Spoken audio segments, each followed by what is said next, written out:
Oke, baik. Selamat malam untuk kita semua. Di sini saya akan menjelaskan tentang pelaporan inflasi hasil belajar. Sebelumnya, perkenalkan, nama saya Fortunatus Longo Kenny, kelas B, NIM 18320134. Baik, masuk dalam materi tentang pelaporan inflasi hasil belajar. Di sini yang saya bahas di sini ada 3 subtema, yaitu yang pertama tentang pengertian dari pelaporan inflasi hasil belajar, terus yang kedua fungsinya apa, dan yang ketiga teknik-teknik dalam pelaporan inflasi hasil belajar. Oke, baik. Sebelum masuk di pengertian, terlebih dahulu kita tahu pembahasan sedikit tentang pelaporan inflasi hasil belajar. Di sini pelaporan inflasi belajar itu dia menafsirkan sesuatu dan bisa menentukan mana yang baik dan tidak, sehingga dia mencapai suatu tujuan tertentu. Nah, dari itu kita bisa tahu arti dari pelaporan inflasi belajar. Tapi sebelumnya, alangkah baik kita harus tahu tentang pengertian dari para ahli itu tersebut. Yang pertama dari Rakajoni pada tahun 1975. Itu dia menyebutkan bahwa suatu proses di mana kita mempertimbangkan suatu gejala atau suatu barang dengan patokan tersebut, sehingga menentukan baik dan benarnya itu tentang para ahli. Yang pertama yaitu tentang Rakajoni. Yang kedua adalah Wright Tiller pada tahun 1950. Itu dia menentukan sejauh mana, dalam hal apa, dan bagaimana tujuan pendidikan tersebut. Nah, kita sebelum memasuki pengertian pelaporan hasil inflasi hasil belajar, maka lebih baik kita mengetahui inflasi itu sendiri. Inflasi sendiri adalah dia menentukan nilai seseorang menjadi patokan sehingga untuk mencapai tujuan yang ingin dicapai. Nah, dari pengertian yang tadi sudah dijelaskan, maka kita kaitkan semua.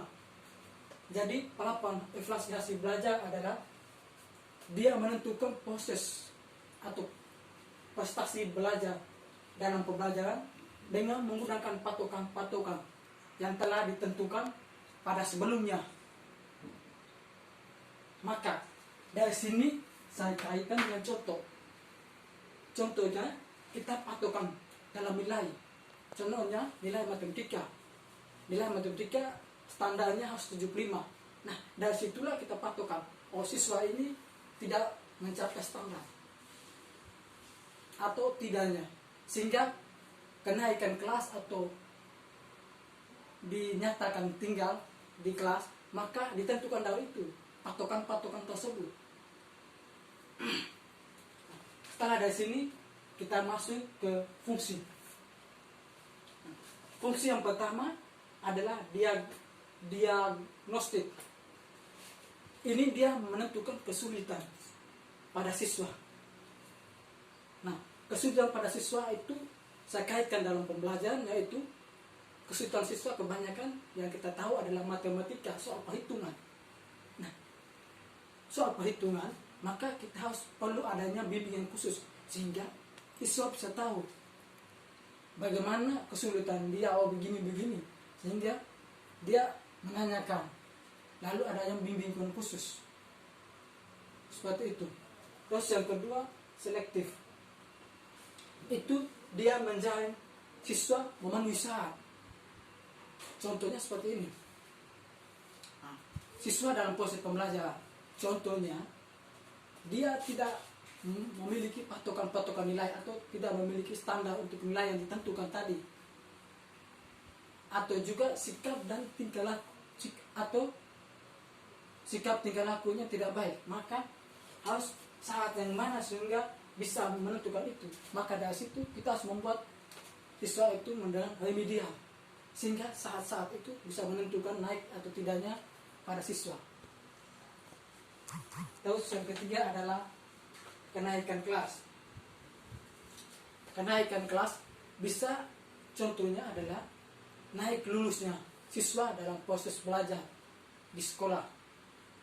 Contohnya siswa dalam proses pembelajaran tidak naik kelas atau naik kelas, maka ditentukan dengan standar tadi sehingga bisa ada patokan-patokan tersendiri. Yang terakhir adalah penempatan. Adalah dia menentukan performasi awal siswa mulai memasuki sekolah. Di sini contohnya adalah seperti persyaratan siswa memasuki sekolah di sekolah SD, tingkat SD, SMP maupun SMA. Biasanya harus tamatan, contohnya dari SMA ya, tamatan dari SMP, membawakan ijazah atau lampion yang SKUN atau bagaimana, sehingga menentukan awal masuknya itu bisa dilihat dari situ. Oh, ini siswa ini benar-benar tamat dari SMP atau tidaknya. Terus yang terakhir tentang teknik-teknik. Di sini tekniknya ada dua. Nah, teknik ada dua, yaitu yang pertama teknik tes. Itu dia menentukan kemampuan siswa dalam mencapai suatu potensi yang ditentukan oleh guru. Nah, kemampuan siswa dilihat dari mana? Kemampuan siswa dilihat dari cara belajarnya, prestasi dia, apa yang dilakukan dia. Di situ dilihat dari situ kemampuannya. Sehingga jika guru siswanya terbuka, menanyakan, lebih berfokus pada pembelajaran, tidak pada soal bermain. Nah, kebanyakan sekarang ini kita tahu bahwa para siswa semua untuk kalangan-kalangan siswa itu mereka berfokus pada game, apalagi game online sekarang jadi bisa tayang sekarang ini. Maka perlu adanya dorongan dari orang tua, motivasi dari orang tua, karena sekarang ini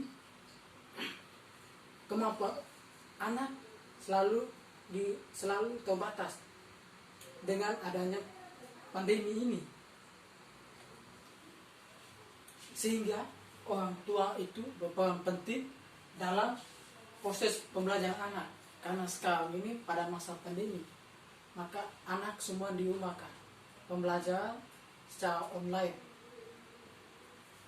Maka orang tua harus memberikan kemampuan bagaimana cara belajar anak, sehingga anak-anak tetap diawasi dalam proses pembelajarannya. Nah, masuk ke yang kedua,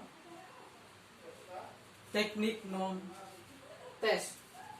Ini dia menilai aspek-aspek tingkah laku atau sikap dan motivasi dalam proses pembelajaran siswa. Dari pengertian ini maka menjadi contoh adalah jika seorang anak itu tidak dalam lulus standar untuk yang ditentukan, contohnya 75 standar untuk nilai kelulusannya, ya matematika lah begitu, itu maka saya bisa contohkan, maka dilihat dari nilai yang lain, dari sikap, tingkah laku, serta perbuatan yang dilakukan seorang anak. Jika dinyatakan baik, maka bisa dinaikkan kembali. Seperti itu. Jika anaknya tingkah laku ataupun sikapnya tidak menentukan, maka seorang anak tidak bisa dinaikkan kembali. Ataupun dua-duanya, nilai juga tidak mencukupi, serta sikap dan tingkah laku juga tidak menentukan, maka anak itu akan diberikan bimbingan terlebih yaitu orang tua, sehingga anak itu mengikuti atau mentaati peraturan yang ada di sekolah, yaitu pembelajaran tadi. Maka dari itu adanya perlu seorang Maka seperti itu seorang guru harus memanggil orang tuanya, anak ini seperti ini, sehingga orang tua mereka bisa tahu. Karena kebanyakan siswa sekarang ini seperti di SMA kita lihat, mereka datang hanya duduk bermain pulang, itu saja, bahkan tidak masuk sekolah. Maka dari itu perlu ada panggilan orang tua, sebab itu penting, sehingga kewajiban orang tua dan hak orang tua itu ada untuk memberikan, mengawasi seorang anak mereka masing-masing. Oke, baik. Terima kasih, itu saja yang dapat saya jelaskan tentang pelaporan evaluasi hasil belajar. Kurang lebihnya saya minta maaf. Sekian dan terima kasih.